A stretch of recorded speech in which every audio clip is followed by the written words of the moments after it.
माता सीता का श्राप आज भी झेल रहे हैं यह पांचों। आखिर बिहार की गया में क्यों नहीं उगता तुलसी का एक भी पौधा?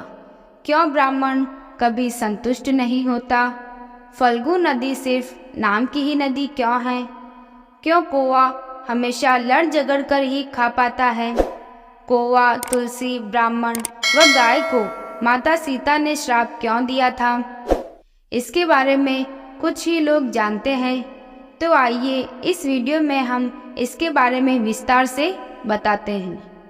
वाल्मीकि रामायण के मुताबिक वनवास के दौरान भगवान श्री राम, लक्ष्मण और माता सीता पितृपक्ष में श्राद्ध करने के लिए बिहार के गया धाम पहुँचे।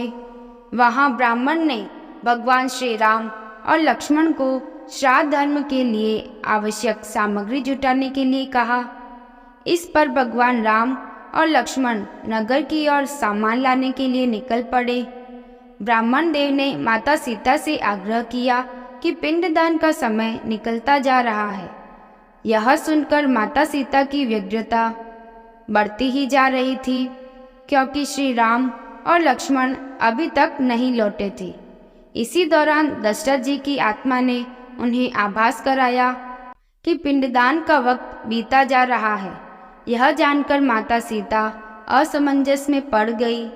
तब माता सीता ने समय के महत्व को समझते हुए यह निर्णय लिया कि वह स्वयं अपने ससुर राजा दशरथ का पिंडदान करेगी। उन्होंने फल्गु नदी के साथ साथ वट वृक्ष, कौवा, तुलसी, ब्राह्मण व गाय को साक्षी मानकर स्वर्गीय राजा दशरथ का पिंडदान विधि विधान के साथ किया।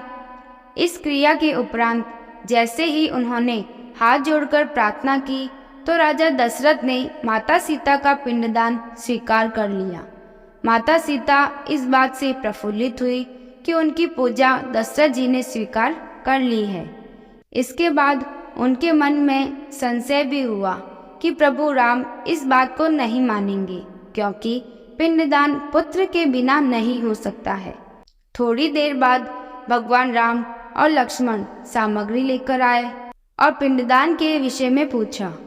तब माता सीता ने कहा कि समय निकल जाने के कारण उन्होंने स्वयं ही पिंडदान कर दिया है। प्रभु राम को इस बात का विश्वास नहीं हो रहा था कि बिना पुत्र और बिना सामग्री के पिंडदान कैसे संपन्न और स्वीकार हो सकता है। इसके बाद माता सीता ने कहा कि वहां उपस्थित फल्गु नदी, तुलसी, कौवा, गाय, वट वृक्ष और ब्राह्मण श्राद्ध कर्म की गवाही दे सकते हैं। भगवान ने जब इन सब से पिंडदान किए जाने की बात सच है या नहीं पूछा, तब फल्गु नदी, गाय, कौवा, तुलसी, ब्राह्मण इन पांचों ने प्रभु श्री राम का क्रोध देखकर झूठ बोल दिया कि माता सीता ने कोई पिंडदान नहीं किया है। वट वृक्ष ने सत्य कहा कि माता सीता ने सबको साक्षी मानकर विधि पूर्वक राजा दशरथ जी का पिंडदान किया है। पांचों साक्षी के झूठ बोलने पर माता सीता ने क्रोधित होकर उन्हें आजीवन श्राप दे दिया। माता सीता ने फल्गु नदी को श्राप दिया कि वह सिर्फ नाम की ही नदी रहेगी, उसमें पानी कभी नहीं रहेगा। गाय को श्राप दिया कि गाय पूजनीय होकर भी सिर्फ उसके पिछले हिस्से की पूजा की जाएगी और गाय को खाने के लिए दर बदर भटकना पड़ेगा। आज भी हिंदू धर्म में गाय के सिर्फ पिछले हिस्से की पूजा की जाती है। माता सीता ने ब्राह्मण को कभी भी संतुष्ट न होने और कितना भी मिले उसकी दरिद्रता हमेशा बनी रहेगी का श्राप दिया। इसी कारण ब्राह्मण कभी दान दक्षिणा के बाद भी संतुष्ट नहीं होते हैं। माता सीता ने तुलसी को श्राप दिया कि वह कभी भी गया की मिट्टी में नहीं उगेगी। यह आज तक सत्य है कि गया की मिट्टी में तुलसी नहीं फलती है। और कौवे को हमेशा लड़ झगड़ कर खाने का श्राप दिया था। कौवा आज भी खाना अकेले नहीं खाता है। माता सीता ने जहाँ इन पांचों को श्राप दिया, वहीं सच बोलने पर वट वृक्ष को आशीर्वाद दिया कि उसे लंबी आयु प्राप्त होगी, वह दूसरों को छाया प्रदान करेगा। पतिव्रता स्त्री उनका स्मरण करके अपने पति के दीर्घायु की कामना करेगी।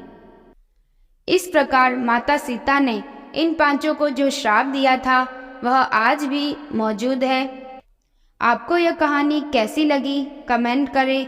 अगर अच्छी लगी है तो लाइक करें और ऐसी ही कहानियाँ सुनने के लिए इस चैनल को सब्सक्राइब करें।